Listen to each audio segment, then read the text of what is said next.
하나님 말씀 보셨습니다. 하나님 말씀은 누가복음 3장 3절부터 17절까지 말씀 보셨습니다. 하나님 말씀은 누가복음 3장 3절부터 17절까지 말씀, 신약성경 제 성경으로는 92페이지입니다. 신약성경 92페이지, 누가복음 3장 3절부터 17절까지 말씀 찾으셨으면 제가 봉독하겠습니다. 요한이 요단강 부근 각처에 와서 죄사함을 받게 하는 회개의 세례를 전파하니 선지자 이사야의 책에 쓴 바 광야에서 외치는 자의 소리가 있어 이르되 너희는 주의 길을 준비하라. 그의 오실 길을 곧게 하라.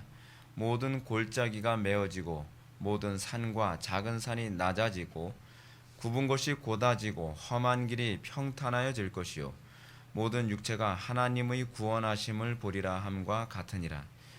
요한이 세례받으러 나오는 무리에게 이르되 독사의 자식들아 누가 너희에게 일러 장차 올 진노를 피하라 하더냐. 그러므로 회개에 합당한 열매를 맺고 속으로 아브라함이 우리 조상이라 말하지 말라. 내가 너희에게 이르노니 사람이 능히 이 돌들로도 아브라함의 자손이 되게 하시리라. 이미 도끼가 나무 뿌리에 놓였으니 좋은 열매 맺지 아니하는 나무마다 찍혀 불에 던져지리라. 무리가 물어 이르되 그러면 우리가 무엇을 하리이까? 대답하여 이르되 옷 두 벌 있는 자는 옷 없는 자에게 나눠줄 것이요 먹을 것이 있는 자도 그렇게 할 것이라 하고 세리들도 세례를 받고자 하여 와서 이르되 선생이여 우리는 무엇을 하리이까 하매 이르되 부가던 것 외에는 거두지 말라 하고 군인들도 물어 이르되 우리는 무엇을 하리이까 하매 이르되 사람에게서 강탈하지 말며 거짓으로 고발하지 말고 받은 급료를 족한 줄로 알라 하니라.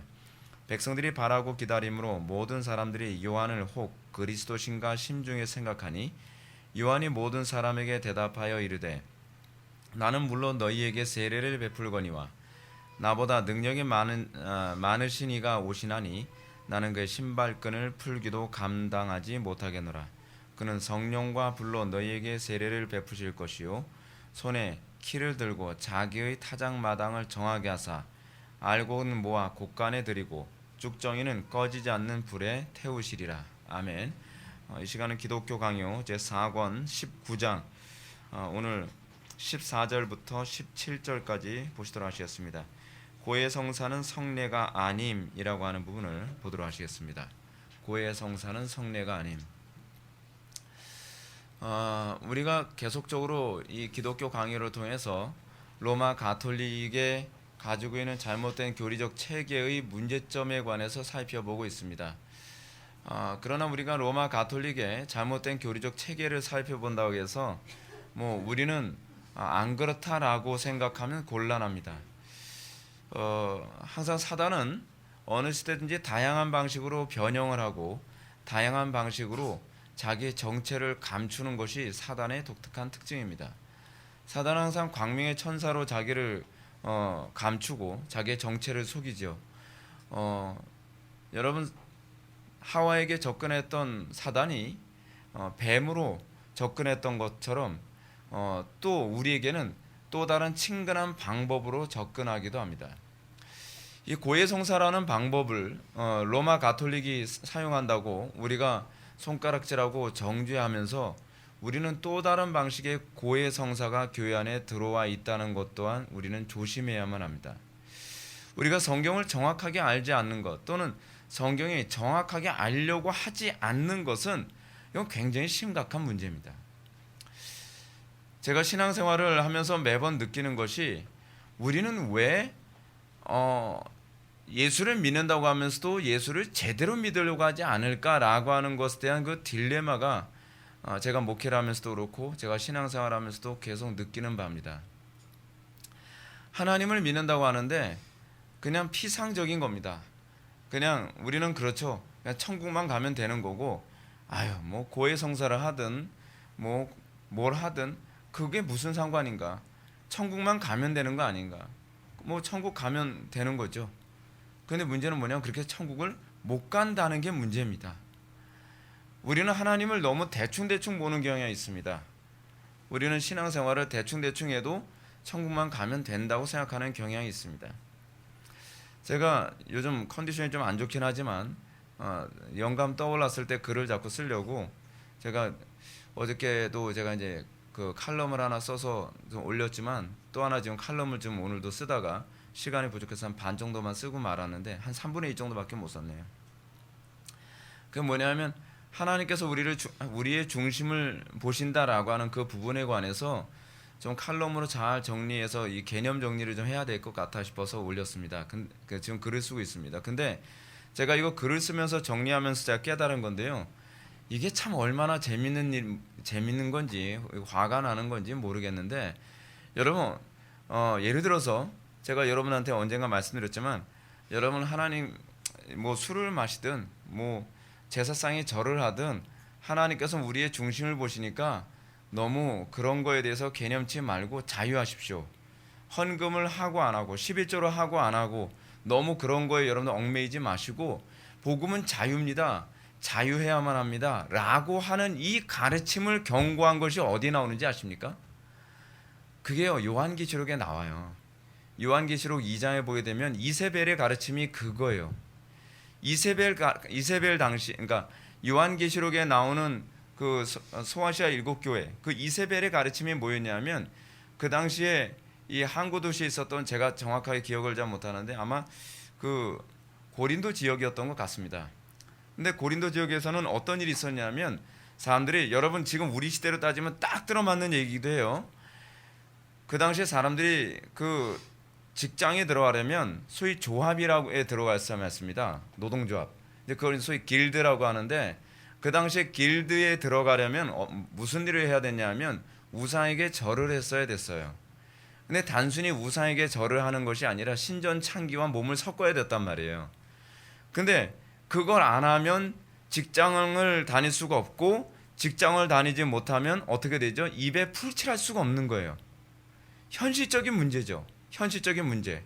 그것 때문에 사람들이 굉장히 고민을 많이 합니다. 먹고는 살아야겠고 그렇다고 신전창기하고 몸을 섞는 건 하나님 앞에서 죄라고 하는데 근데 그런 상황에서 여자 이세벨 그러니까 비유해서 여자 이세벨이죠. 사실은 거짓 선지자, 거짓 목회자들을 얘기하는 겁니다. 근데 그 거짓 목회자들이 뭐라 얘기하냐면 자유해라. 하나님께서는 우리의 중심을 보시지. 너희들이 우상에게 절하는 그 가운데서 너희들이 그 죄를 즐기기라도 하겠니? 너희들이 그렇게 하면서도 너희들의 마음은 하나님께 있다는 거 하나님께서 아신다. 오죽하면 그러겠냐. 먹고 살기 어려우니까 어쩔 수 없어 하는 건데 하나님께서 이해하실 거다라고 하는 가르침이었어요. 그것이 바로 여자 이세벨의 가르침이었다는 거죠. 여러분, 근데 문제는 뭐냐면 목회자들이 자꾸 그런 거 가지고 양심을 편하게 만들려고 무지냐 이랬어요. 성도들은 그거 가지고서 고민하고 싸워야 되는 상황에 있는데 싸워야 하는 그 상황에서 하나님께서 나와 함께 하시고 하나님께서 기사와 이적으로 정말 나와 함께 하시는 증거를 보여주셔서 이 어려움을 극복하게 해주실 것이다. 하나님만 더 의지하라. 그리스도만을 더 붙잡아라 라고 가르쳐야 될 사람들이 그렇게 가르치지 않고 소위 복음의 자유함, 소위 그 자유로 육체의 기회를 삼도록 자꾸 독려하고 가르치고 있다는 거죠. 근데 여러분 사람들이 왜 복음을 정확하게 알려고 하지 않을까요? 복음을 정확하게 알면 불편한 거예요. 문제는 그거예요. 왜 사람들이 복음을 정확하게 알려고 하지 않을까요? 오늘 우리가 지금 살펴보는 이 고해성사, 여러분 로마 가톨릭 그 교인들 정말 정의 부르짖고 진리를 뭐 좋아한다고 하면서 천주교 다니는 사람들 많이 있거든요. 근데 그렇게 다닌다는 사람들 정말 자기가 진리를 정말 원하고 정의를 그토록 외친다고 한다면 아니 종교개혁 당시에 그토록 이 부분이 잘못됐다고 외친 것에 관해서 꼼꼼하게 점검해 봐야 되는 거 아닌가요? 근데 생각하기 싫은 거예요. 왜요? 알고 나면 불편해지거든요. 그 사람들은 모르는 게 약인 거예요. 알고 나면 괜히 갈등만 하고 불편해지기만 하는 거죠. 근데 그게 바로 양심을 속이는 거라니까요. 여러분 우리가 이단에 있으면서도 나오지 않아도 천국 갈 수 있다? 여러분 그런 황당하고 말도 안 되는 소리에 좀 귀 기울이지 마십시오. 왜냐하면 자기 자신들이 그 이단에 몸담고 있는 것, 잘못된 그런 가르침에 몸담고 있는 것은요, 사실 욕심에 미혹되어져서 나오기 싫은 거거든요. 사실은요. 근데 문제는 뭐냐면 오늘날 우리가 성경을 좀 더 정확하게 알려고 애를 쓰면 우리의 삶 속에 천주교의 고해성사 못지않은 것들이 바글바글하다는 거예요. 천주교의 칠성례와 같은 것들이 교회 안에 바글바글해요. 그건 조금만 더 관심을 갖고 조금만 더 어떻게 하든지 하나님께, 여러분 우리가 하나님을 사랑하는 방법 중에 하나 뭐가 있죠? 지혜를 다하고가 있죠. 마음을 다하고 뜻을 다하고 목숨을 다하고 힘을 다하고 거기에 또 뭐가 있냐면 지혜를 다하고가 있어요. 지혜를 다하고에 해당되는 부분이 바로 그거거든요. 하나님을 기쁘시게 해드리려면, 내가 어찌하든지 하나님을 좀 더 영화롭게 하려면 과연 무엇이 하나님의 뜻에 부합한 삶이고 무엇이 성경에 위배된 것인가를 우리는 지혜를 짜내서 그거를 알려고 애를 써야 되는 것 아닌가요? 근데 우리는 그 노력을 하기를 굉장히 싫어하죠. 왜냐하면 알면 불편해지거든요. 소위 불편한 진실인 거예요. 불편한 진실. 여러분 14절 한번 보게 되면 고대 교회에서 고회의 관행이라고 하는 부분을 보겠습니다. 지금 이 14절에 나오는 얘기를 제가 그냥 요약해서 말씀드린다면 이렇습니다. 여러분 참 마귀는요, 우리를 얼마나 쉽게 거짓과 죄악에 빠지게 만드냐 하면 우리가 그 거짓에 미혹될 수 있는 명분을 자꾸 찾아줘요. 마귀는. 그러면서 이 로마 가톨릭에서 이렇게 가르칩니다. 고대 시대에도 죄 용서를 받는 사람들에게 안수를 했다. 안수를 함으로써 그것 통해 죄 용서를 받았다고 하는 것을 공식적으로 공인하는 절차가 있었다. 그 고대 교회에 있었다는 거거든요.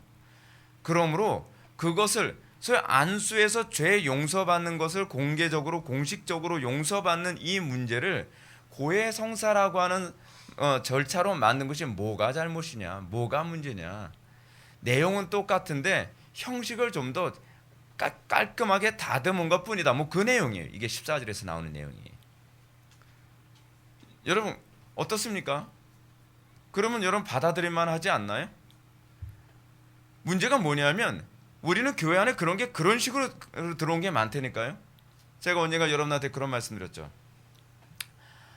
어떤 교회에서 아주 유명한 목사님이 관상기도를 가르치면서 관상기도가 비성경적이다 뭐다 계속 얘기하니까, 근데 그분은 또 관상기도가 비성경적이다 뭐다 얘기를 하면 친한 지인들이 와서, 아니 목사님, 아니 관상기도가 성경적이지 않고 그 천주교에서 주로 사용하는 건데 왜 그걸 자꾸 고집합니까? 라고 물어보면 아예 대꾸를 안 한대요. 아예 말을 안 하는 거예요.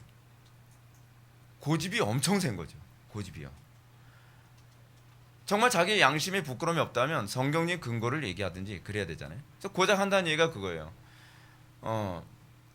고대 교회에서 사막의 교부들이 이 관상기도를 했다. 여러분 사막의 교부들이 했다고 해서 우리가 할 수 있는 건 아니죠. 여러분 교부들이 다 옳은 소리 한 건 아니죠. 여러분 제가 몇몇 그 교부들을 얘기하지만 그 교부들도 오류가 굉장히 많았어요. 대표적인 예를 들어서 우리가 고대 교부 중에서 유명한 교부가 누가 있습니까? 오리겐이라고 하는 사람 있죠? 오리겐도 유명한 교부거든요.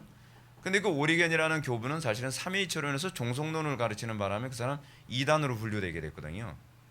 그리고 또 여러분들을 정말 잘 아는 사람이에요. 삼위일체론을 얘기했던, 최초로 삼위일체라고 하는 용어를 사용했던 터툴리안. 이 사람 당대 최고의 지성이었거든요. 터툴리안 때문에 나온 표현이 있죠. 예루살렘과 그 아테네가 무슨 상관이냐라고 하는 얘기. 그거 많이 들어봤죠? 옛날에 못 들어봤어요? 네, 못 들어봤어도 괜찮아요. 예수 믿는데 지장 없으니까. 그 뭐냐면 이 터툴리안은 절대로 철학이 교회 안에 들어와서는 안 된다는 얘기예요. 그거를 얘기하기 위해서 예루살렘과 아테네가, 그러니까 아덴이라 했죠. 아덴이 무슨 상관이요? 라고 얘기했던 사람이거든요. 왜냐하면 자꾸 그 당시에 그 플라톤주의나 아리스토텔레스주의를 가지고서 성경을 해석하려고 하는 그런 시도들, 소위 그걸 스콜라 철학이라고 하는데, 스콜라적인 사상이 자꾸 들어오니까 자꾸 그거를 배제해야 된다라고 하는 목적으로 철저하게 성경으로만 우리가 신앙생활해야 된다라고 하는 이런 가치관을 가지고 있었던 분인데 그런 분조차도 사실은 그 막판에 이단이 돼 버려요. 그러니까 여러분 교부들이라고 해서 여러분 다 맞는 소리 한 것도 아니고 교부들이라고 해서 판단이 다 옳은 것도 아닙니다. 교부 중에서 우리가 좀 그나마 신뢰할 만한 가장 그것에 가까운 사람이 누구냐면 이 속사도죠. 속사도.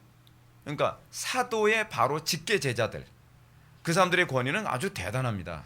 왜냐하면 사도들에게 직접 가르침을 받았으니까.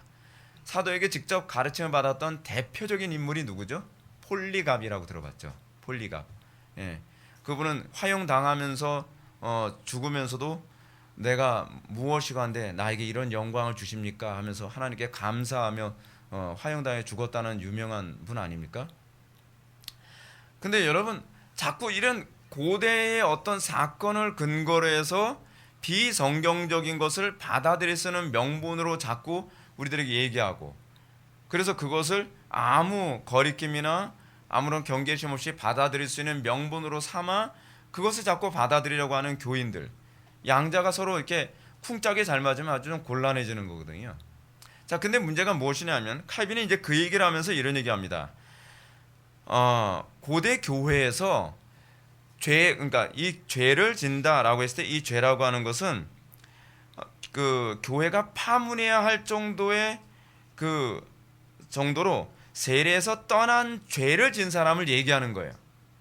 근데 이런 사람이 회개하고 돌아온다고 했을 때에 교회에서 소위 안수를 통해 교회에서 이 사람을 우리가 받아들이고 이 사람의 죄를 용서해 준다라고 했던 거거든요. 근데 이것은 사실은 이 안수 자체가 죄 사하는 능력이 있다는 것을 가르치는 건 아니었다는 거예요. 칼빈이 이 칼빈 같은 사람 앞에서 거짓말하면 안 되는 게 거짓말했을 때 칼빈은 그 내용을 속속들이 다 알고 있는 사람이었거든요. 칼빈은 사실은 교부 시대 책에 대해서는 전문가예요. 그래서 칼빈 당시에 이 신부들이 칼빈하고 여러분 유명한 사건이 있잖아요. 그 어디였죠? 그 칼빈이 어느 그 종교 논쟁을 하는 자리에 딱 갔었는데 종교 논쟁하는 자리에서 마틴 부처가 이 그 논쟁을 하는데 이기지 못하는 거예요. 버벅대기만 하고 부처하고 몇몇의 개혁자들이 천주교 신부들하고 종교 논쟁을 하는데 교리 논쟁을 하는데 이기지 못해요. 그러니까 그 당시에 20대 때였나 30대 초반이었나 젊은 칼빈이 옆에서 보면서 속이 터지는 거예요. 저걸 왜 말도 못하고 저렇게 버벅거리고 있나. 그래서 그 칼빈이 하도 답답해가지고 저요 제가 한마디 할게요. 그래서 포문을 열고 칼빈이 말을 던지는데 한마디도 당해내지 못하는 거예요. 그 당시에 그 신부들이 뭐 어거스틴의 말을 인용하고 교부들의 글을 인용하고 막 그다음 좋습니다. 그럼 그 책이 저도 읽어봤는데 그 책 몇 페이지 어디쯤에 보면 이런 내용이 나옵니다. 그래서 외워서 다 얘기를 하는 거예요. 그래서 그 자리에 그 논쟁하러 왔던 신부들의 반이 개종을 해버렸어요. 그 자리에서요. 그 정도로 이 칼빈은 교부 시대 글에 대해서는 정통한 사람이거든요. 근데 여기서도 이제 그런 부분 오해하고 있다는 거예요. 문맥과 그 당시의 전통을 오해하고 있다는 거죠. 어떤 오해죠? 지금 그 당시에 고대 교회에서 이 의식을 해야 한 것은 죄를 사하여 주기 위한 것이 아니라 그들을 공동체 안에서 그 죄인을 다시 받아들여 준다라고 하는 그런 공식적인 표현에 불과하다라고 하는 것을 이제 얘기하면서 너희들이 그 전통 가지고 너무 악용해서 마치 고해 성사가 고대 시대 때서부터 허용되어졌던 전통이었던 것처럼 거짓말하지 말라라고 그 거짓말을 폭로하고 있는 겁니다.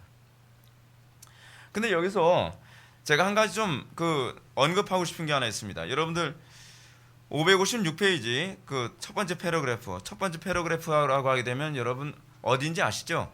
그 딱 끊긴 부분을 첫 번째 패러그래프라고 얘기하지 않습니다. 거기서 위에서 하나, 둘, 셋, 넷, 네 번째 줄부터 보시겠습니다. 우측 부분. 그 행사는 사면을 받은 하나의 표시였다. 그렇죠?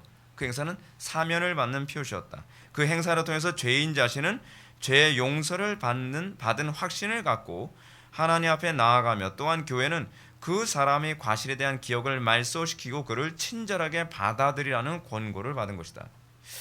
여러분, 고해성사가 뭔지 아시죠? 고해성사는 여러분 개인적으로 신부에게 가서 자기 죄를 사하고 신부가 자기 직권으로 죄를 용서해 주는 겁니다. 근데 여기서 지금 보게 되면 고대 교회는 개인적으로 죄를 용서하는 게 아니에요.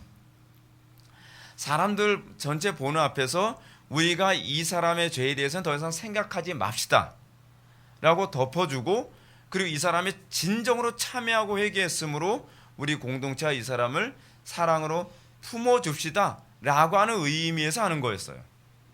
자, 근데 여기서 우리가 한 가지 좀 보게 되면 죄인은 죄 용서를 받은 확신을 갖고 라고 얘기합니다. 근데 여러분, 죄 용서에 대한 확신,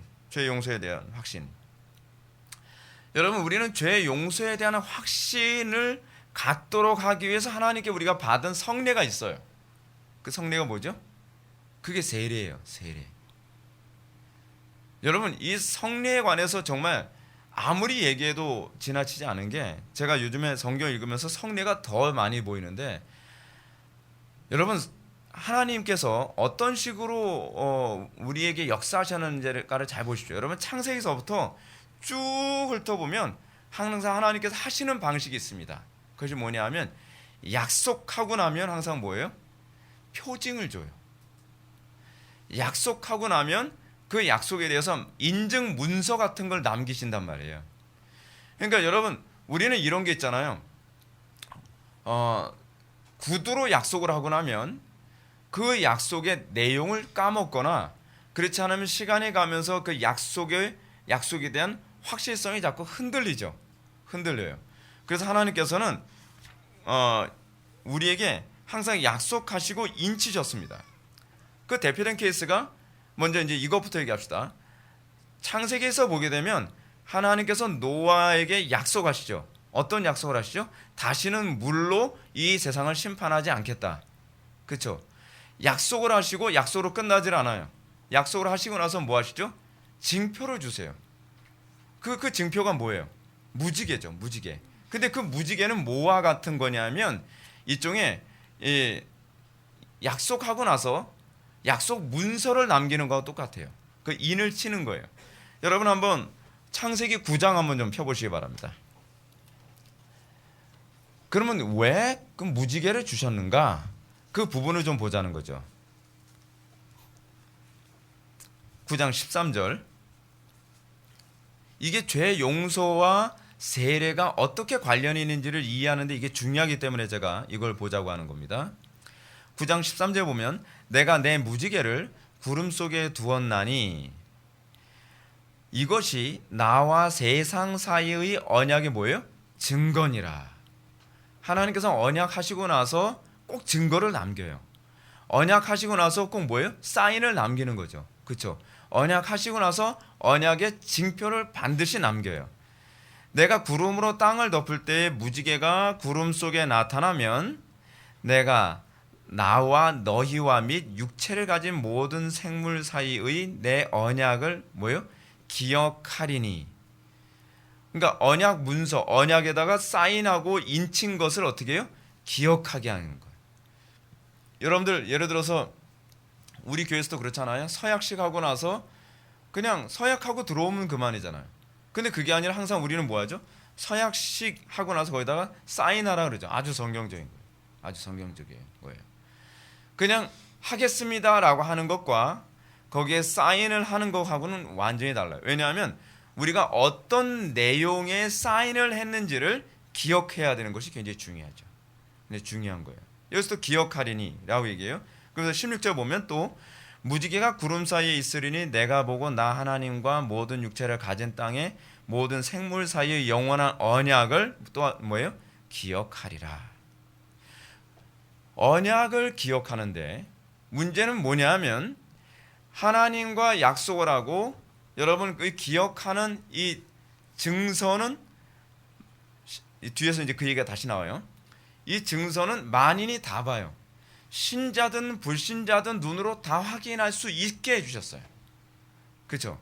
근데 이 언약이 효력을 발휘하는 건 누구에게만 효력을 발휘하냐 하면 그 증서를 보고 믿음으로 그 증서를 받는 사람에게만 효력이 나타나요.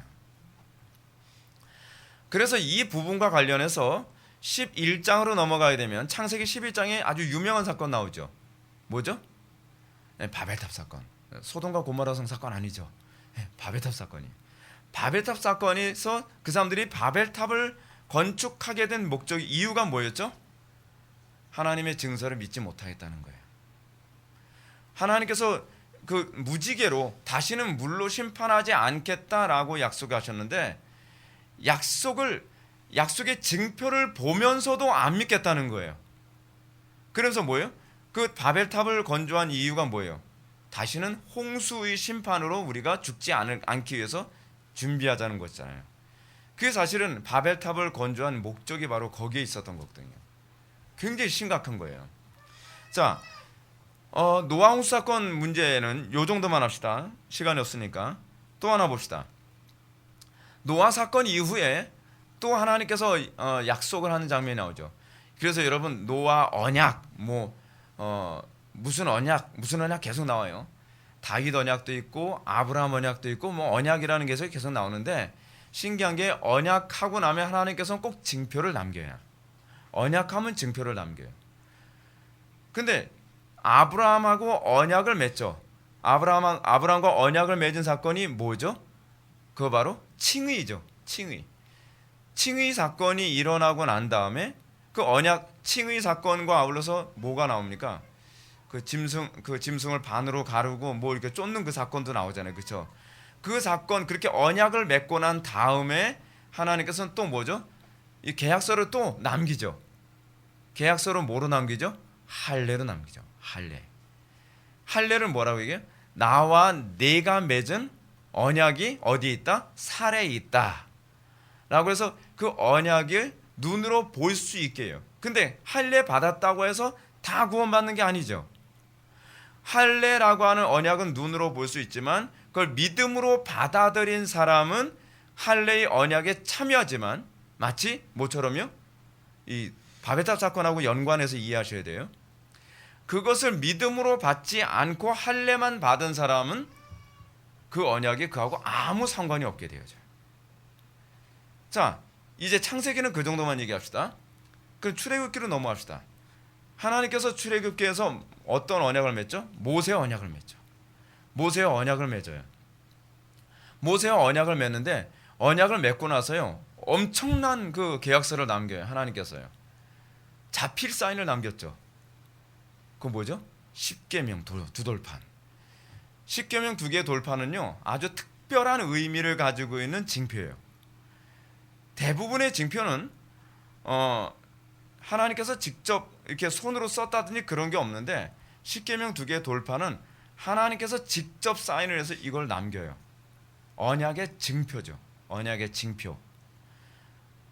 그리고 난 다음에 이 언약의 징표에 대해서 이 십계명도 믿음으로 받아들인 사람에게는 구원이 있지만 이스라엘 백성들이 다 십계명 돌판 다 보지 않습니까? 근데 그것을 믿음으로 받지 않은 사람에게는 그 언약은 징표는 있으나 뭐예요? 공수표가 돼버리고 마는 거예요. 그렇죠? 그래서 믿음이 계속 작용을 합니다. 이 개념을 하나만 더 얘기합시다. 어디에 나오는 얘기냐면 열왕기 하에 나오는 얘기인데 열왕기 하 20장에 무슨 얘기가 나오냐면 히스기야가 거의 죽게 된 사건이 나옵니다. 히스기야가 죽게 된 사건이 나오는데 그거 한번 봅시다. 열왕기 하 20장. 이것도 아주 흥미로운 부분이에요.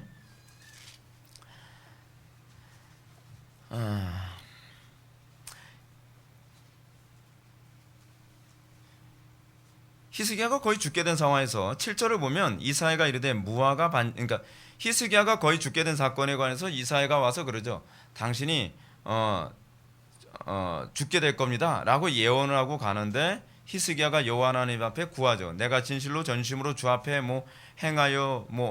행하였으며 주께서 좀 나를 좀 불쌍히 여겨서 좀 살려주십시오 했더니 다시 이사야가 다시 돌아와 가지고 하나님께서 내 나를 15년을 더할 것이다. 죽이지 아니할 것이다 라고 이 선언합니다. 그래서 7절을 보면 이사야가 이르되 무화과 반죽을 가져오라. 무화과 반죽 왜 가져오라고요? 이 종기의 특효 약이라서요.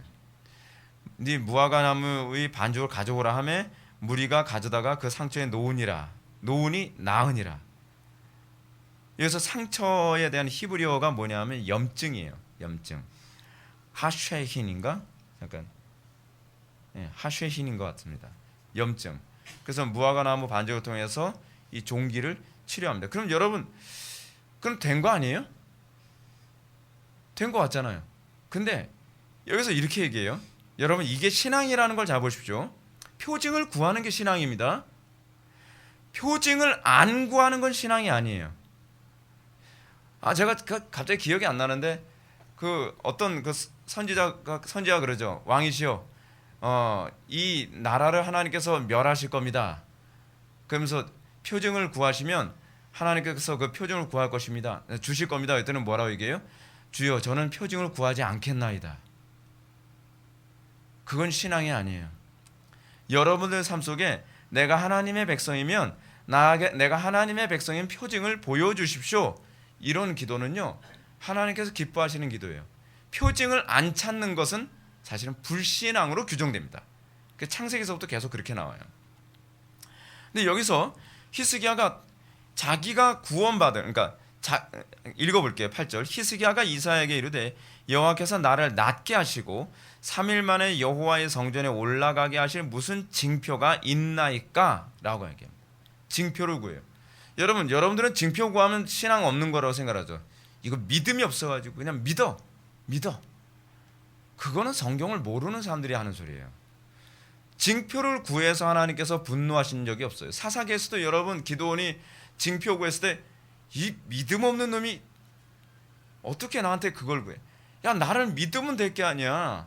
무슨 양털 갖다 놓고 거기에 뭐 이슬이 맺히네 안 맺히네.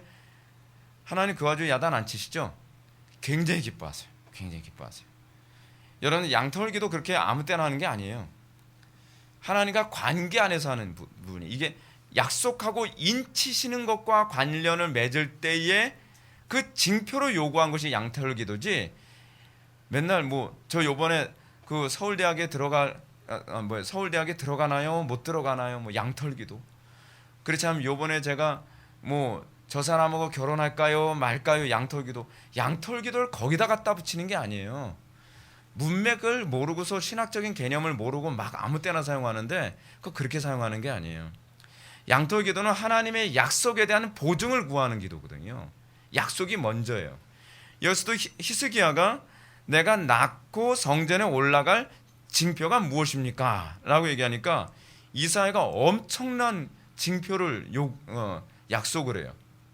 뭐라고 얘기하냐면 해가 10도 가게 할까요? 아니면 뒤로 가게 할까요?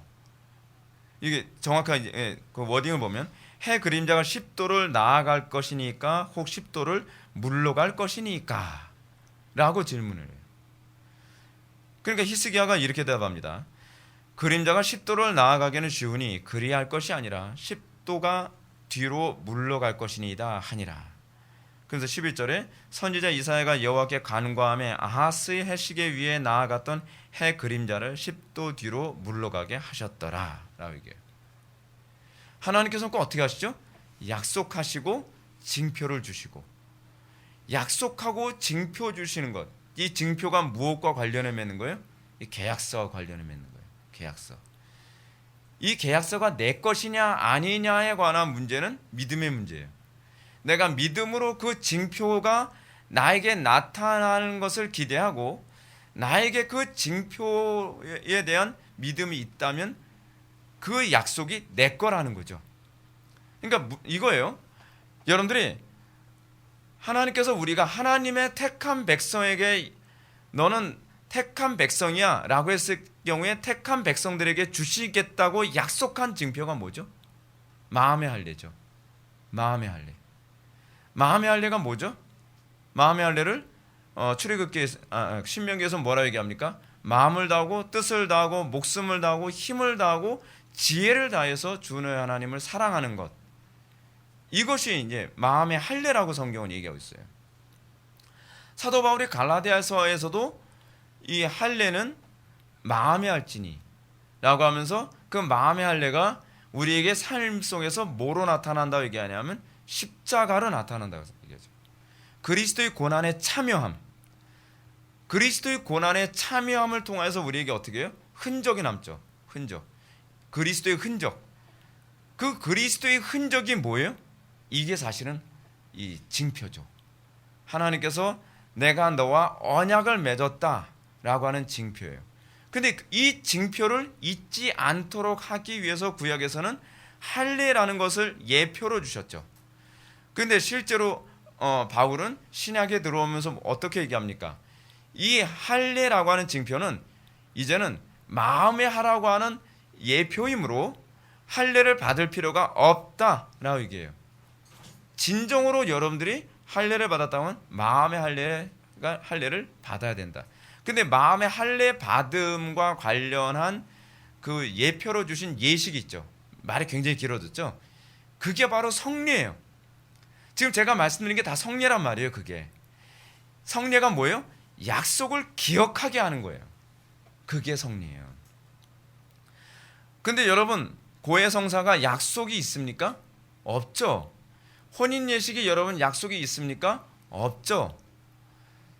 여러분, 약속과 함께, 지금 칼빈이 다 얘기하는 걸 제가 지금 이렇게 요약해서 얘기하는 거예요. 약속과 함께 하나님께서 그 약속을 기억하게 하신 성례는 두 개밖에 없는데 그게 바로 세례와 성찬이라고 얘기하는 거예요. 그렇다고 한다면 여러분들 세례 받을 때 여러분들 의식을 가져야죠. 어떻게 부지 중에 하다 보니까 세례를 받았다? 이건 심각한 거죠. 내가 세례를 왜 받는지를 알아야 되는 거예요. 내가 어떤 언약과 관련해서 어떤 언약을 기억하게 하기 위해서 세례를 받았는가를 기억해야 되는 거죠. 그 언약이 뭐예요? 그 언약, 죄사함이죠. 죄용서. 근데 죄용서가 어떻게 받아요? 옛사람은 죽고 새 사람으로 다시 태어남. 이게 세례의 첫 번째. 그 세례의 또 다른 메시지가 하나 있죠. 말 그대로 세례. 제가 지금 첫 번째로 얘기했던 건 침례의 개념이라 그랬죠. 침례의 개념. 두 번째 또 다른 개념이 하나 있죠. 죄 씻음. 그렇죠. 내가 예수 그리스도를 믿음으로 말미암아 죄 씻음을 받았다. 죄 용서를 받았다라고 하는 개념. 근데 문제는 뭐냐면 세례를 받았다고 해서 용서를 받는 게 아니죠. 그렇죠. 세례를 받는데 그 세례의 정신을 믿음으로 받은 사람만 그 세례가 나와 관련을 맺는 거죠. 세례는 뭐예요? 하나님께서 구원받은 하나님의 백성들에게 주는 일종의 언약의 징표예요. 일종의 뭐라고요? 계약서 같은 거예요. 계약서. 그래서 그 세례를 표와 인이라고 그러죠. 인이 뭐예요? 도장이잖아요. 도장. 이건 계약서거든요. 표를 보여주시고 거기다 인을 치신 거예요. 그래서 우리가 이것을 마치 하늘의 무지개를 보고 하나님께서 다시는 물로 심판하지 않을 걸 믿어 라고 한다면 바벨탑 지으면 돼요? 안 돼요? 안 되죠. 여러분들이 죄 용서 받았다는 걸 믿어 라고 한다면 고해성사 받으면 돼요? 안 돼요? 안 되죠. 고해성사라고 하는 것은 세례만으로는 죄 용서가 깨끗이 되지 아니했으니 이제는 날마다 고해를 통해서 신부를 통해 죄 씻음을 받아야 된다는 개념이거든요. 그러면 고해성사를 한다는 것은 사실은 제 얘기가 아니에요. 여기서 칼빈이 그 얘기를 해요. 나중에 읽어보세요. 세례를 받고 난 다음에 고해성사를 한다는 것은 나는 세례를 통한 완전한 죄 씻음을 믿지 않습니다라는 말이란 말이에요. 그럼 일종의 바벨탑을 쌓는 거하고 아무런 차이가 없어요. 굉장히 심각한 예식이에요. 이거는요. 우리의 구원하고도 직결된 예식인 거예요. 자, 또 다른 개념으로 봅시다. 여러분들이 세례를 받았어요. 여러분들은 죄 용서를 받았다고 믿고 세례를 받았단 말이에요. 그렇다고 한다면 그 세례라고 하는 예식, 그 예식이 우리에게 뭐예요? 우리가 자 기억하게 하는 예식이죠. 성례의 특징이 뭐예요? 기억하게 하는 것이죠. 그래서 구약에서 성례가 많다 그랬죠. 무지개가 성례가 되죠. 왜요? 하나님의 언약을 기억하게 하는 거니까. 이제는 이제 성례가 이제 개념이 좀 잡히죠. 구약의 성례 뭐다 그러면 이제 이것도 성례네, 이것도 성례네 이제 막 보일 거예요. 그죠? 예, 저 좋은 학원 강사 아닙니까? 예, 시험 보면 다 100점 맞게 해주는. 자, 근데 문제는 시험이 아니라 삶 속에서 여러분들이 100점을 맞아야 돼요. 여러분들 삶 속에서 날마다 하나님과의 관계 안에서 옛사람은 죽고 새 사람으로 그 그리스도의 살에 참여함, 그리스도의 빵에 참여함, 그리스도의 살에 참여함, 이것을 기억하게 만드는 것, 반복하여 기억하게 만드는 것이 뭐예요? 세례의 정신을 기억하게 만드는 것? 성찬이죠.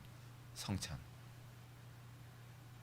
근데 이 성찬이, 이 세례와 성찬이 여러분들이 그 언약 안에 있다고 했을 때는 여러분들은 그 세례와 성찬에 참여했을 때 효력을 발생해요. 마치 이거하고 똑같아요. 이걸 한번 봅시다. 이걸 먼저 읽어보는 게 좋을 것 같아요. 어거스틴이 한 말을 보는 게 좋겠습니다. 559페이지. 559페이지 첫 번째 패러그래프에 위에서 다섯 번째 줄. 아우구스티누스는 또한 오직 택함 받은 자들에게만 성례가 그 나타내는 바 효력을 이룬다. 성례가 누구에게만 효력을 이뤄요? 택함 받은 자에게만.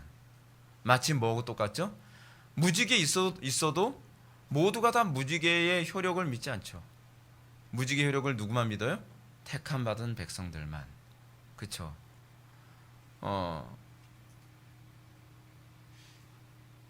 하나님의 말씀도 누구에게만 효력이 있죠?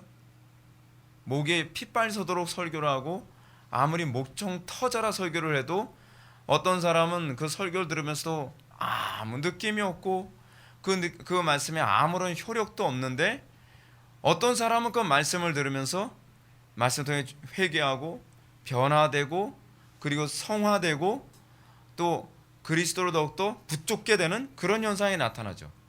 이건 뭐예요? 효력 있는 부르심. 근데 그 효력 있는 부르심은 아무에게나 주어지는 것이 아니죠. 택함 받은 백성에게만. 지금 이것이 성례에서도 동일하게 나타나고 말씀에서도 동일하게 나타나는 부분입니다. 그래서 오직 택함 받은 자들에게만 성례가 그 나타내는 바 효과를 이룬다라고 했고, 또 어떤 자들은 성례를 받는 데까지 그리스도로 옷 입었으나, 이게 무슨 얘기죠? 성례에 참여하면서 은혜를 받긴 받아요. 은혜를. 여러분, 자연인들도 거듭나지 않았어도 설교 들으면서 은혜 받긴 받지 않습니까?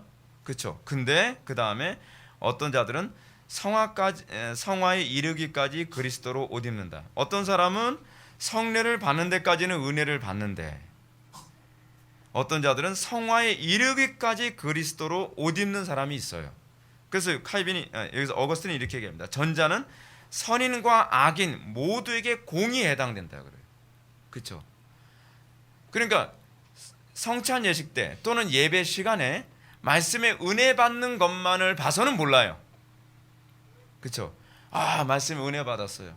저 오늘 그 말씀 듣는데 막 눈물이 콸콸 쏟아지고, 그리고 성례에 참여하는데 막 눈물이 쏟아지고 막 은혜가 되고. 근데 이거는 자연인이나 택함 받은 백성이나 양쪽이 다 나타난다고 얘기하는 거예요. 근데 택함 받은 백성에게만 나타나는 것이 뭐라고 얘기하냐면 성화. 그러니까 성화에 이르기까지 그리스도로 옷 입는 것은 택함 받은 백성에게만 나타난다는 거예요. 뭐죠? 삶 속의 예배자로 살아가는 거.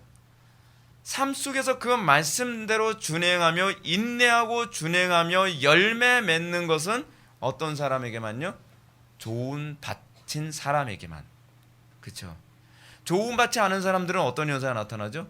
하나님의 말씀을 기쁨으로 받으나 세상의 근심과 재리의 유혹으로 말라서 열매 맺지 못함으로 나타나는 거죠. 그걸 지금 얘기하고 있는 겁니다. 그러므로 우리가 이 성례와 관련해서 성례가 죄의 용서함을 받는다고 했을 때에 우리에게 그 성례에 참여했을 때 그것이 실제로 그 열매가 나타나는지를 확인하는 것, 그게 신앙이에요. 여러분, 점검하는 거 신앙 아니라고 생각하죠. 그거 완전히 마귀의 속임수입니다. 뭐가 신앙이에요? 징표를 보는 거, 그게 신앙이에요. 그게 신앙. 하나님께서 나와 함께 하시는 증거를 보여주십시오. 여러분, 구약에서 그 사건 그런 얘기가 많이 나오잖아요. 주께서 나의 하나님이시면 나와 함께 하시는 증거를 보여주십시오. 여러분들 삶 속에서 그걸 구하셔야 돼요. 그게 신앙이에요. 주님께서 나의 하나님이 되신다고 한다면 주께서 나를 거룩하게 하시는 증거를 보여주십시오. 주님께서 나와 함께 하시는 증거를 보여주십시오. 사사기에서 기드온이 그러지 않았습니까? 그리고 히스기야가 그러지 않았습니까? 하나님과 내가 언약 맺은 존재라고 한다면 그 언약 맺은 그 증표 뭐예요? 여러분, 하나님은 합리적이신 분이시거든요. 예를 들어서 제가 우리 예배당을 계약을 했어요. 계약을 했는데 제가 저 사람 믿어요. 계약서 써주겠다는데 굳고 필요 없다. 안 써도 돼요. 근데 그게 신앙은 아닌 거예요. 그렇죠? 하나님께서는 요구를 하지 않아도 노아에게 뭐예요? 무지개를 딱 주시죠. 약속한 것에 대해서 항상 이 징표를, 계약서를 남기셔요. 그러면 우리는 그 계약서를 확인하는 게 신앙이죠. 확인하는 게. 주님께서 나와 함께 하시는지, 그렇지 않으면 내가 함께 한다고 착각을 하는 것인지 여러분 어떻게 알아요? 그렇죠? 그래서 청교도들에게 뭐가 나오냐면 점검교리가 나오는 거예요. 점검교리. 존 버넨의 철로역정에서도 보게 되면 여러분 크리스찬이 그 좁은 길을 좁은 문 딱 통과하고 난 다음에 그가 뭐 가지고 계속 다니죠? 두루마기가 아니죠. 두루마리 맞죠? 두루마기. 우리나라 말 헷갈려서 그거를 제가 이 표현 하나 잘못하면요 또 뭐 그래요 사람들이. 예. 저도 실수가 많은 사람인데 저 실수 안 하는 사람을 자꾸 보기 때문에 하여간 그걸 항상 이렇게 옆에 항상 안에다 두고 다니죠. 근데 여러분 이 두루마리를 언제 잃어버리죠? 기쁨의 산에 올라와서 거기서 늘어져 자고 일어나는 이유예요. 영적으로 느슨해지고 그리고 안락함에 빠져 있으면서 어떻게 해요? 그러면서 우리가 하나님과의 관계가 멀어진지 모르죠. 그것이 존 버넨의 철로역정에서 우리에게 설명해 주는 거거든요. 그래서 이 사람이 이 두루마리를 떨어뜨린지도 모르고 한참 갔다가 다시 돌아오지 않습니까? 뭐예요? 그게 뭐죠? 구원의 확신이죠. 날마다 구원의 확신은 어떻게 와요? 이 점검을 통해서 온다는 걸 이 버년이 그걸 얘기해 주는 거예요. 그래서 자기의 확신이 흔들릴 때마다 그걸 다시 보면서 기쁨을 되찾는다 그러죠. 그리고 여러분 마지막에 버년이 그 크리스찬이 그 영원한 노성에 들어갈 때도 어떻게 해요? 그거 가지고서 들어가잖아요. 그거 가지고서. 근데 그 맨 마지막에 들어가지 못하는 사람 있죠. 그 사람 이름이 뭐죠? 무지. 이 무지의 특징이 무엇입니까? 무지의 특징은요, 자기를 점검을 안 해요. 그것이 그 철로역정에서 얘기하는 바예요. 그 사람은 나는 구원받은 거 확신해요. 나 뭐 괜찮아요. 근데 전혀 점검을 안 해요. 점검을 안 하고 갔더니 그는 결국 지옥으로 떨어져 버리고 말죠. 신앙이 뭐냐면 날마다 점검하는 거예요. 나에게 그 징표가 있는지 없는지. 그 징표가 없다면 내가 그 확신을 잃어버렸다고 한다면 어디서 잃어버렸는지, 과거에는 있었다고 한다면 어디서 잃어버렸는지, 그리고 내가 한 번도 그것이 없었다고 한다면 내 신앙은 사실은 어디서부터 시작해야 돼요? 좁은 문 이전부터 시작해야 돼요. 힘들겠죠 여러분. 그래서 여러분 교회 나온 지 얼마 안 된 사람들은 이 복음 들으면 진짜 복음인데 교회를 10년, 20년, 30년을 다녔는데 그럼 나보고 좁은 문 이전부터 시작하라는 거야? 난 담 넘어온 지 벌써 20년, 30년인데 여러분 담 넘어온 지 20년이든 30년이든 현명한 사람이라고 한다면 처음부터 다시 시작해야 돼요. 처음부터. 내가 십자가를 지고 나를 부인하고 정과 육을 십자가에 못 박는 그 과정 없었으면 그것부터 다시 시작해야 돼요. 여러분들이 영혼의 문제에 대해서 심각하게 고민하는 그 과정 없었으면 그것부터 시작해야 돼요. 오늘날 한국교회 교인들이 얼마나 심각한지 아십니까? 이 과정이 다 생략되고서 그냥 순례길을 다이렉트로 들어왔어요. 예수 믿는 거 왜 고민해야 되는지 모르겠어요. 그냥 천국만 가면 되는 거 아니에요? 저 구원의 확신이 있어요. 이게 무지거든요. 무지. 구원의 확신이 어디서 오는 확신인데요? 근거 있나요? 저 영적 기도 했거든요. 저 교회를 20년 30년 다녔거든요. 저 모태신앙이거든요. 저 기도 생활 엄청 많이 하거든요. 여러분, 그것이 여러분들이 점검할 근거가 아니잖아요. 여러분들이 점검해야 될 근거가 뭐예요? 마음의 할례가 있느냐고 하는 문제거든요. 근데 제가 봤을 때 상당수의 사람들이 마음의 할례가 없어요. 하나님 별로 안 사랑해요. 그리고 신중하지도 않아요. 어떻게 하든지 하나님을 더 정확하게 알고 어떻게 하든지 하나님을 좀 더 기쁘시게 해드리려고 하는 그 의욕이 그 속에 없어요. 세상적으로 행복하게 살고 성공하고 출세하고 잘 먹고 잘 사는 데는 의욕이 강한데 하나님의 영광 위에 사는 데는 그 의욕이 없어요. 도대체 뭘 가지고 얘기하는지, 그걸 성경적 근거를 가지고 얘기하는 것이 아니라 자기 확신 가지고 얘기해요. 자기 확신. 그거 굉장히 위험한 겁니다. 근데 사실은 이 얘기가 제일 듣기 싫은 설교거든요. 제일 듣기 싫은 설교. 그래서 15절 봅시다. 고해는 성례가 아님. 왜 고해는 성례가 아닌가요? 그 고해는 그냥 제가 정답을 얘기해주면 하나님께서 만드신 게 아니기 때문에 그렇습니다. 성례가 되려면 하나님께서 만드셔야 돼요. 거룩 성자 쓰죠. 아무 때나 성자 붙이는 거 아니거든요.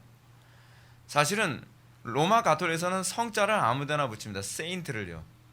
뭐 성 바오로. 바울이 왜 성입니까? 거룩 성자는요 하나님께만 붙입니다. 그래서 성전, 그렇죠? 그리고 성부, 성자, 성령, 그렇죠? 나중에 제가 목회 잘하고 죽었다 해서 저한테 성 김민호 그러면 안 돼요. 그거 거기다 갖다 붙이면 큰일 나는 거예요, 여러분. 근데 우리는 그렇게 종교적으로 뭔가 성을 갖다 붙여야 뭔가 좋은 거라고 생각하는데 그거 아무데나 갖다 붙이면 그거 큰일 나요. 신성모독이에요.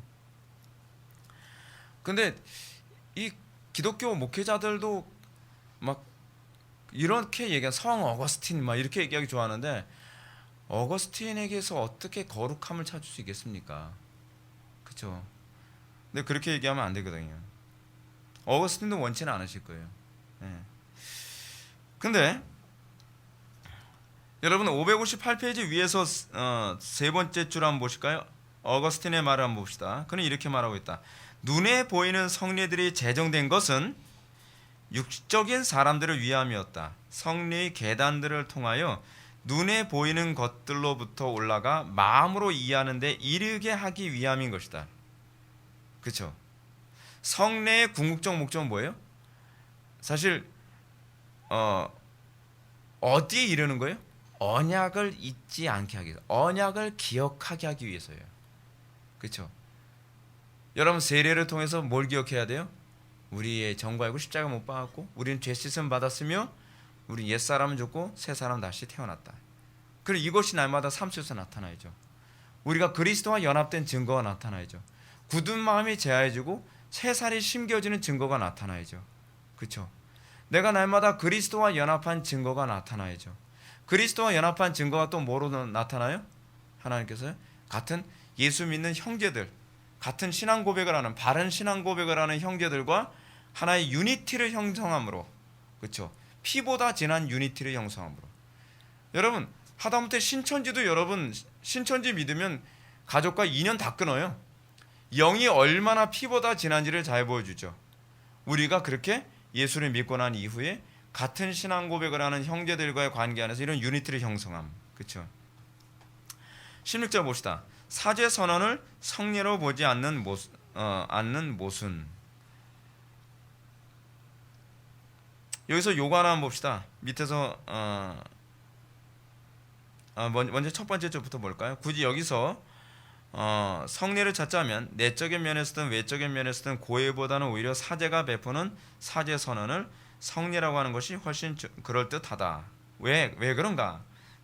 한 줄 밑으로 내려가면 그들이 즐겨 무엇이든지 너희가 땅에서 매면 하늘에서도 매일 것이요 무엇이든지 땅에서 풀면 하늘에서도 풀리라는 말씀에 갖다 붙이는 그 열쇠의 약속이 거기 있다고 말할 수 있는 것이 아닌가. 여러분 제가 이런 말씀 드렸죠. 권징에서 출교가 의미하는 바가 뭐라 했죠? 단순히 교회 안에서 너 때문에 성가시니까 나가 그 얘기가 아니죠. 출교가 의미하는 바는 당신은 그리스도의 몸에 연합되지 않은 존재요 라고 하는 것을 상징적으로 눈으로 보아 알도록 하기 위한 것이죠. 왜냐하면 이것이 영적인 거다 보니까 실제로 물리적으로 공동체 안에서 끊어내기 전에는 이게 안 보이거든요. 그러니까 우리가 같은 신앙 고백하는 형제들과 한 몸 이루는 것을 불편하게 여긴다고 한다면 사실 이건 암묵적으로 이미 뭐예요? 이 끊어진 상태인 거죠. 교통이 없는 거죠. 교통이. 그러니까 내가 정말 그리스도의 몸에 연합됐는가라고 했을 때 우리는 눈에 보이는 바 형제를 사랑함으로 이 교통이 있어져야 돼요. 이게 여러분들의 점검의 중요한 요소 중에 하나라니까요. 이거를 여러분들 허투루 두르면 안 돼요. 이것을 통하여서 내가 그리스도와 한 몸을 이루고 있는지 아닌지를 우리가 정확하게 찾아내고 아주 냉철하게 자기 자신을 점검해야만 합니다. 자, 그러면서 이 사제선언과 관련해서 밑에서 하나, 둘, 셋, 넷, 다섯, 여섯 번째 줄, 그런 사제선언을 받고도 실제로 그 효과를 얻지 못하지 않느냐라고 말이다. 이 얘기를 제가 왜 얘기하려고 하냐면, 여러분 왜 기독교가 자꾸 잘못된 교리, 잘못된 가르침에 자꾸 미혹되고 사람들이 이탈하는지 아십니까? 문제가 뭐냐면 효과가 없기 때문에 그래요. 효과가. 교리는 뭔가 많이 배운 것 같은데 그 교리가 나에게 실제적으로 효력이 안 나타나는 거예요. 효력이 안 나타나면 여러분 어떤 게 더 좋아요? 편한 가르침이 좋죠. 제가 왜 여러분들에게 끊임없이 여러분들의 교리는 배운 것으로 그치지 말고 그것이 왜 효력이 안 나타나는지를 점검하고 찾으라고 얘기하냐면, 여러분들 배우고서 그것을 삶 속에서 그 효력을 찾지 않으면 제가 말씀드렸잖아요. 귀에 못이 박히게. 뭐예요? 직관 없는 지식이 어떻게 해요? 공허하기 때문에 그래요. 공허하잖아요. 교리는 많이 배웠는데 나에게 아무런 효력이 안 나타나요. 그러니까 자꾸 뭘 따라다녀요? 효력 따라다니죠. 효력. 근데 그 효력이 가짜인데. 그렇잖아요. 여러분들이 욕심에 미혹되어져서 여러분들이 하나님의 말씀 앞에 강팍해지면 효력이 안 나타나요. 신앙생활을 구체적으로 하는 방법. 내가 왜 효력이 안 나타나는가?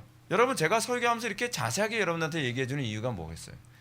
저도 고민 무지하게 많이 했기 때문에 그런 거거든요. 효력이 안 나타나면 왜 효력이 안 나타나는지 허구날 그 묵상하고 그 생각하고 성경을 또 읽고 또 고민하고 또 우리 신앙의 선배들의 책을 또 읽고, 아 여기에 문제였구나, 이게 문제였구나, 이거 하나씩 알아가면서 효력을 찾아가려고 하는 이 몸부림, 여러분 그게 있어야 돼요. 말씀대로 살려고 하는 의지 없이 속지 않으려고 여러분들 교리 배우려 하지 마세요. 속아요. 그러면 여러분들의 교리를 배우는 목적은 속지 않기 위해서가 아니라 살기 위해서야 된다니까요.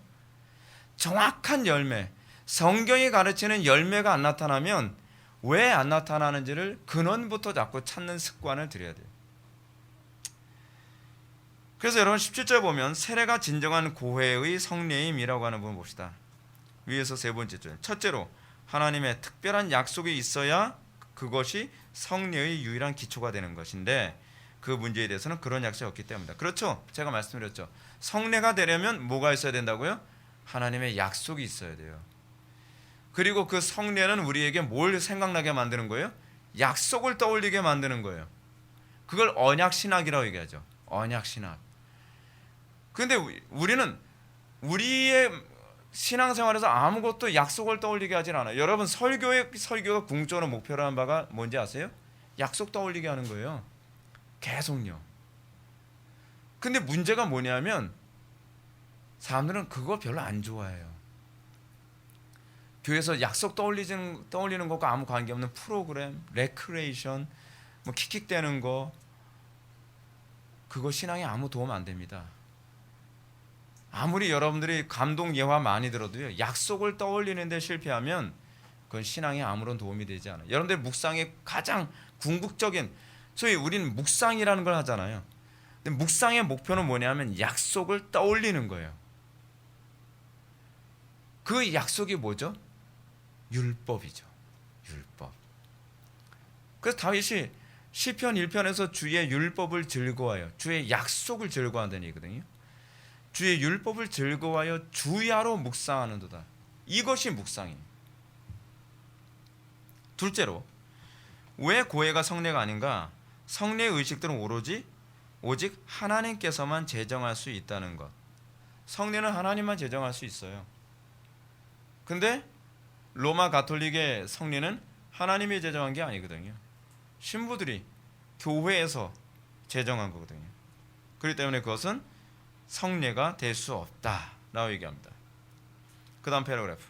그들은 이 가짜 성례, 즉 고해를 파선 이후에 만나는 두 번째 판사라는 아주 적절한 명칭으로 장식했다.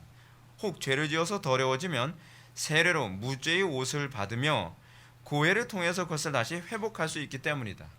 세례로 무죄의 옷을 입는데 그리 나서 죄를 지면 또 무죄의 옷이 지저분해지는 거예요. 그런 고해를 통해서 다시 씻는다는 거죠. 이게 얼마나 웃기는 얘기입니까? 제롬의 말이라고 얘기해요. 그러나 그것이 누구의 말이든 그들이 제롬이 얘기했기 때문에 받아들여야만 합니까? 성경의 가르침이 아니잖아요. 근데 제롬이 얘기했기 때문에 받아들인다.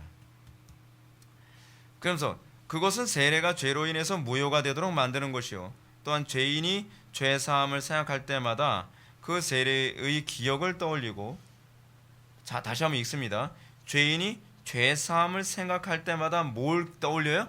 세례의 기억을 떠올리고 그리하여 자신을 가다듬고 용기를 내며 자기가 죄사함을 얻으려는 믿음을 확증하는 일, 이게 바로 세례예요. 우리는 세례를 묵상하면서 뭘 묵상해요? 내 죄가 용서받았다는 걸 묵상해요. 근데 어떻게 용서받았다는 걸 묵상을 해요? 이거는 여러분, 이 표는 나에게서 실질적으로 믿고 실질적으로 그것이 나의 삶 속에 나타나기 전에는 이 계약서는 나하고 관계없는 계약서예요. 그렇죠? 예를 들어서 여러분, 좋은 계약서가 하나 있는데 그 계약서를 내가 소유하지 않으면 그 계약서는 나하고 관계가 없죠. 그렇죠? 그 객관적인 계약서가 나의 계약서가 되려면 내 소유가 되어야죠. 그 내 소유가 된다는 개념이 뭐예요? 이 세례의 정신이 나에게 실질적으로 내 살에 나타나는 거예요. 그렇죠? 그걸 뭐라고 얘기했죠? 성화라고 얘기해요. 성화. 그래서 휘필드가 뭐라고 얘기합니까? 나는 여러분들의 회심을 나는 여러분들의 회개에 합당한 열매를 맺기 전에는 나는 여러분들의 회심을 믿지 않는다. 회개에 합당한 열매가 바로 뭐예요? 내가 이 계약서가 내 것이 됐다는, 내 소유가 됐다고 하는 징표거든요. 징표. 그것을 통해서 우리가 뭐예요? 확신하게 되는 거예요. 확신은 그때 오는 거예요. 구원의 확신은. 피상적으로 내가 영접교 됐으니까, 교회 나왔으니까 확신한다. 그건 다 거짓말이고요. 확신은 하나님께서 나의 살에 인을 쳤을 때 그거 알게 되는 거예요. 하나님께서 우리의 살에 인을 치는 게 뭐예요? 성화예요. 날마다 그 성화가 뭐예요? 성자가 붙었잖아요. 거룩 성자. 예수 그리스도화 돼가는 거거든요. 그리스도와 연합해서 그리스도의 살에 참여하는 거. 뭐죠? 성찬의 정신. 성찬은 우리에게 끊임없이 그걸 묵상하는 거죠. 내 살에 그리스도의 살의 흔적을 느낄 때, 그때 내가 나 구원받았구나, 내가 그 언약에 참여한 사람이구나 라고 하는 것을 비로소 깨닫게 되는 것이죠. 그러면서 확신하게 되는 것입니다. 그렇죠? 그래서 560페이지 첫 번째 패러그래프 보시면, 그러므로 세례를 가리켜 고회의 성례라 부른다면 그것이야말로 지극히 합당한 말이 할 것이다. 세례는 진정으로 회개하는 자들에게 은혜의 확신과 인으로서 베푸는 것이기 때문이다. 그렇죠? 오늘 본문에서도 요 얘기만 하면 빨리 하고 제가 마치겠습니다. 세례 요한이 세례를 베풀면서 뭐라고 얘기합니까? 회개에 합당한 열매를 맺어라 라고 얘기합니다. 세례를 받았다고 해서 그들이 구원받는 게 아니에요. 세례를 받기 전에 뭘 요구합니까? 회개를 먼저 요구해요. 우리가 지금 세례에 대해서 자꾸 혼란스러운 이유가 뭐냐면, 우리는 회개하지 않고 세례를 받고 있다는 게 문제예요. 지금 세례 요한이 뭐라 합니까? 회개하라, 이 독사의 자식들아, 막 퍼붓죠. 막 퍼부어댑니다. 그래서 뭐라고 얘기하냐면 7절 요한이 세례받으러 나오는 무리에게 이르되 독사의 자식들아 누가 너희에게 일러 장차올 진노를 피하라 하더냐. 그러므로 회개에 합당한 열매를 맺고 속으로 아브라함이 우리 조상이라 말하지 말라. 그러면 세례는 왜 받는 거예요? 나 회개합니다 라고 하는 것을 어떻게 해요? 고백하며 세례를 받는 거예요. 그래서 세례를 받으러 온 무리들이 이렇게 얘기합니다. 10절 그러면 우리가 무엇을 하리이까? 대답하여 이르되 두 버리는 자는 옷 없는 자에게 나눠줄 것이요 먹을 것이 있는 자도 그렇게 할 것이라 하고 세리들도 세례를 받고자 와서 이르되 선생이여 우리는 무엇을 하리이까? 부과된 것 외에는 거두지 말라. 이거 인정하면 세례 받는 거예요. 예를 든다면 여러분 직장 생활하는데 그 직장 생활하면서 경건 생활하는데 아주 지장이 많고 오히려 하나님을 욕되게 하고 과거에 어떤 그 개척 초반기에 어떤 자매가 하나 있었는데 애니메이터였어요. 애니메이터였는데 얼굴이 완전히 그 사마의 그늘로 가득해가지고 왔어요. 왜 그러냐, 무슨 상담을 하려고 그러냐 그랬더니 하는 얘기가 자기가 애니메이터인데 그림을 그리는 오더를 받아서 그림 그리는 건 다 음란물만 주로 그림을 그리게 된다는 거예요. 간혹 가다가 어린이 그림도 그리지만 거의 음란물을 주로 그린다는 거예요. 그랬죠. 그만둬라 그 직장. 근데 현실적으로 안 된대. 그럼 세례 받으면 안 되는 거예요. 세례가 바로 그 개념이에요. 세례가 내가 세례를 받는다라고 하는 것은 저 그거 끊겠습니다라고 세례를 받는 거예요. 예를 들어서 자기가 정치가인데 정치를 하면서 온갖 잘못을 하고 죄악을 저지르는 가운데 정치를 하고 있어요. 권모술수와 죄악을 하면서요. 세례 받으러 와요. 그럼 당신 그거 돌이키겠냐? 그건 못한다. 현실적으로 그렇게 해야 되면 내가 당에서 왕따 당하고 정치 생명 끝날 수도 있다. 그럼 세례 받으면 안 돼요. 세례는 그것을 시초로 해서 이것이 반복적으로 이루어져야 된다고 얘기하는 거예요. 근데 문제는 뭐냐면 제가 목회를 하면서 느끼는 게 뭔지 아세요? 성도들이 현실적인 얘기를 자꾸 하죠. 하나님 말씀대로 살아야 되는데 목사님 직장 생활하면서 이렇고요, 뭐 가정 생활하면서 이렇고요, 뭐 사회 생활하면서 이렇고요, 학교 생활하면서 이렇고요. 그럼 그 부분에서 결단하셔야 될 것 같아요. 경건 생활을 우선으로 두고요, 하나님과의 관계를 우선으로 두세요. 그러면 교회를 떠나버려요. 이건 세례의 정신에 위배되는 거예요. 세례는 내가 그럴 때에 내가 내 육신의 욕심을 버리고 내가 주님을 따르겠습니다라는 고백으로 시작하고 앞으로 그렇게 살겠습니다를 성찬으로 날마다 고백하는 거예요. 그렇게 안 하면 안 되는 거예요. 근데 우리는 그래서 이 세례가 진정으로 회개하는 자에게 은혜의 확증과 인으로 베푸는 것이라는 거예요. 여러분 이런 사람이 세례 받을 때 감동 없이 세례 받을까요? 감동적이겠죠. 여러분 백성들도 사람들 세례 받으러 오고 그럽니다. 그러면서 세례 받으러 올 때마다 이거 회개해라. 정한세 외에 그래서 여러분 삭개오가 예수님께 회개하고 나니까 이도 아브라함의 자손이라고 선언하지 않습니까? 세례 정신이죠. 세례 정신. 신앙이 그겁니다. 신앙 쉬운 거 아닙니다. 은혜 아니면서는 안 되는 겁니다. 여러분들이 세례 성례를 여러분 묵상하면서 이 성례가 끊임없이 우리에게 그것을 기억나게 한다는 걸 기억하시고 나에게 이 열매가 항상 선명하게 나타나고 이걸 통해서 내가 그리스도로 옷 입음을 확인할 수 있기를 원합니다. 이 증표를 날마다 확인하며 살기를 원합니다. 항상 여러분들 그 기도가 여러분들의 중요한 기도 제목 되기를 바랍니다. 기도하시겠습니다. 사랑이 많으신 하나님 아버지, 우리가 오늘 이 시간 로마 가톨릭의 고해 성사를 우리가 살펴보면서 성례가 우리에게 요구하는 바가 무엇인지, 성례가 우리에게 주어진 목적과 이유가 무엇인지를 다시 한번 우리가 살펴보았습니다.